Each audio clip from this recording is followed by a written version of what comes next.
The best part about, well, one of the best things about living in New York was that the whole time I was there, they had this 24-hour jazz radio station called WBGO.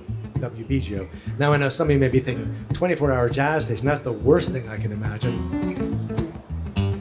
But not for me. And one night I was driving home from a gig at the Rodeo Bar. Now the Rodeo Bar, when I got to Austin and I walked into the Continental Club for the first time, I was like, this is what the Rodeo Bar wants to be when it grows up. Because, it was a rodeo bar, but it was in New York City. But it did have the distinction of being the one venue in town that always paid the musicians a guarantee and fed them. And the food was pretty good. I mean, I also knew I had been living in Austin long enough when I went back for a visit to New York and someone said, hey, want to go get some tacos and margaritas? And I was like, here? No, I don't think so.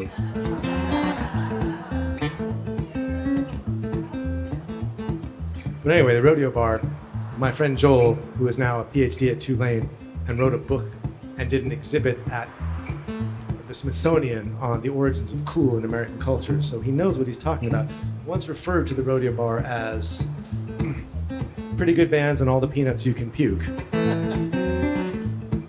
Anyway, I had a gig at the Rodeo Bar, and because I played the pedal steel at the time, I always had to sit underneath the buffalo. Because they had one of those, they had a stuffed buffalo. I'm telling you, they were really trying at this place. And they had this raggedy stuffed buffalo that looked like they had salvaged it off of a Wild Bill Cody tour. I mean, it was really pretty shabby, but it was an intact buffalo head, in so much as the head of a buffalo can be called intact. And it was over there, and the pedal steel player always had to sit on that side of the stage. So I had been sitting under a buffalo all night. And before we played, I had had dinner, but I had gotten all my stuff set up, because the pedal steel's hard to set up, and it's even harder to tune than a guitar. And I had finger picks on my fingers. I had a thumb pick and an index finger pick and a middle finger pick. So I had these three shiny things on my fingers. And when I went to reach for the menu like this, the waitress said, oh my God, what are those? Where do I get them? And then I looked more closely and I saw that she had rings on all of her fingers and her thumbs. I realized she had nowhere else to go, and she suddenly saw this piece of real estate opening up on the tips of her fingers. Anyway, it had been a long night. I was on my way home at 2 in the morning. And the thing that's so weird about a place like New York is you think, well, I know why I'm out at 2 in the morning, but why are all these other idiots lined up for the Brooklyn Bridge at 2 in the morning? I had something important to do. Anyway, by the time I finally got over the Brooklyn Bridge and into downtown Brooklyn, listening to WBGO the whole way, and let me tell you, it was very disorienting to play 2 hours of hillbilly music in New York City and then ride home listening to whatever they were playing on the jazz station. But that's what I was doing. And at some point, this is before you could, go and get the playlist online, right? Because this was a long time ago. This song came on and I was like, oh my God, what is this? And it just kept getting better and better, and I had to know what it was. And so I basically pulled over in the middle of the night with $150 in cash in my pocket and all of my equipment in the back seat in downtown Brooklyn, waiting for someone to finish that song or the next one or the one after that. And remember, it's the jazz station, so it takes a long time for the songs to be over. Anyway, they finally came on and said that it was a song called Sweet Honey Bee, played by a trumpet player named Lee Morgan.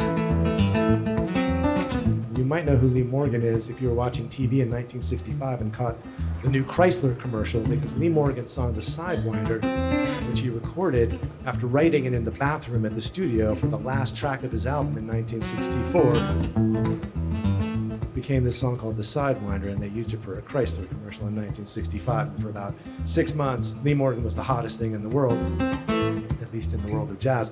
And for the next 5 years, he had to write another funky, up-tempo boogaloo blues to end every album in the vain hope that they would get another Sidewinder, another Chrysler commercial out of it, which kind of sucked for Lee Morgan and everybody else who had to do the same thing, because everybody was trying to get onto that bandwagon. But anyway, they said it was Lee Morgan playing the song called Sweet Honey Bee, and I went and looked it up, and it turned out it was written by a piano player named Duke Pearson, which, if you're one of those guitar players out there, you may know a tune that goes...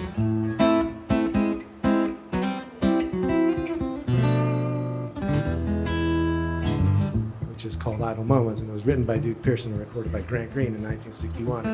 And it was Grant Green's big hit, and it went on for 14 minutes because there was a misunderstanding in the control booth, and everybody took solos that were twice as long as they were supposed to, and there were 7 guys in the band.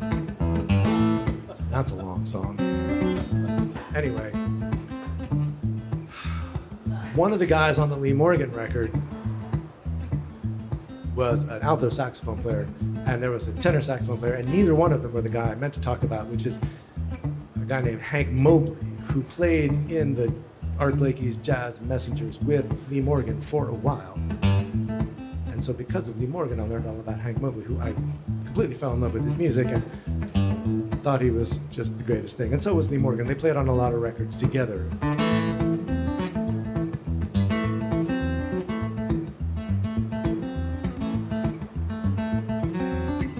All of which is really neither here nor there, except this next song has something to do with Hank Mobley. And it's not a fair fight to do a song about a musician nobody's heard of, or to assume that nobody's heard of him, because this could be a room full of stone cold hipsters for all I know. In fact, I'd rather assume it is, but just in case you don't know about Hank Mobley, this will fill in the gaps.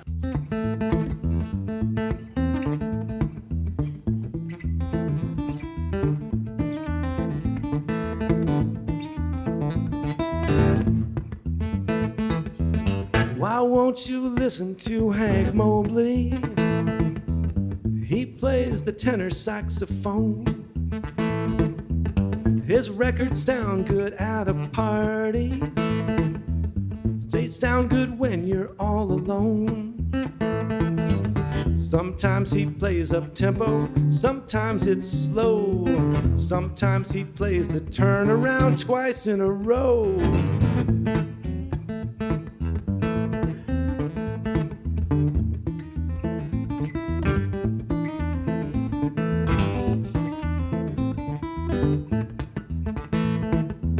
Why won't you listen to Hank Mobley? He mostly played with a quintet. I know you think that you won't like it, but you just haven't heard him yet. The way he plays those tunes from Tin Pan Alley, you might forget all about Mustang Sally.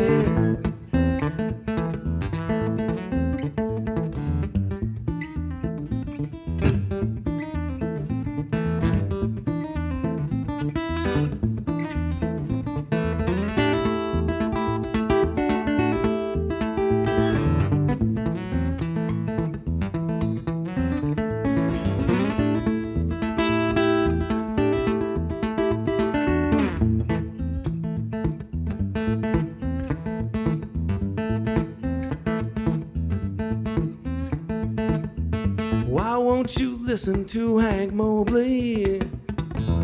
Just check it out, it couldn't hurt. You know he made 26 LPs for Blue Note and wore those pinstriped Oxford shirts.